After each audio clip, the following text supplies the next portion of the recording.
The peculiar sight of a Zeppelin flying over the London skyline.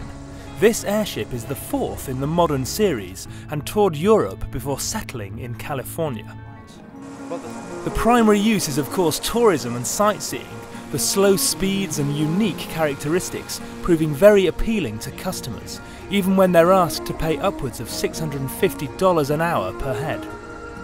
In Germany we fly about 11 to 12,000 passengers per year. Our season is from mid-March to mid-October. We produce about 1,200 flight hours and we have quite a good order backlog. The hitch is that the Zeppelins are very weather dependent and on average lose 20% of flying days. The biggest problem is wind. For example, when you're doing an operation like today where you have to do passenger flights, when you have to do a lot of passenger transfer on the ground, you make sure that the wind conditions are in a certain area. So the limit for this ship on the ground is 20 knots. So the forecaster told us that we may have to expect gusts up to 25, 28. And sometimes, and this is like today, then we have to say, sorry, we can't fly and we have to cancel the day.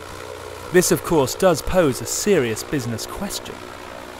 High winds have grounded this airship today, and while a lot has been made about the future potential of the Zeppelin industry, is this project really a flyer, or is it just lots of hot air? However, sightseeing is not the only business model. Another revenue generator is advertising. We do sell advertising space over Lake Constance for about 40,000 euros, which is about $60,000 per month. And if you go to a major city, prices start at 150,000 euros, about $225,000 per month.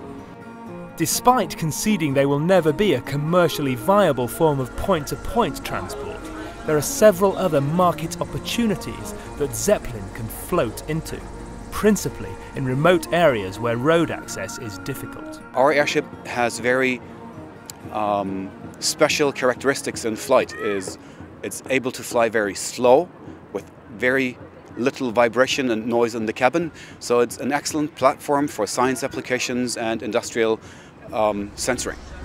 Surveillance is another key area they're keeping a close eye on. Well, I guess there are certain areas which you can really become a strong competitor to other aircrafts. For example, we proved it already when the Pope was in Germany or when we had the World Cup.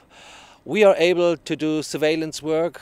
We get airborne, we stay airborne for like 12 hours and you just need one set of equipment, one set of crew, and you just burn 600 kilograms of fuel. For the same event, you may need 2-3 helicopters to do this. The Zeppelin Company have certainly been taking a very global view and hope to see half a dozen more airships in the airspace above prime international cities. Only time will tell whether theirs is a flight of fancy or financial acumen.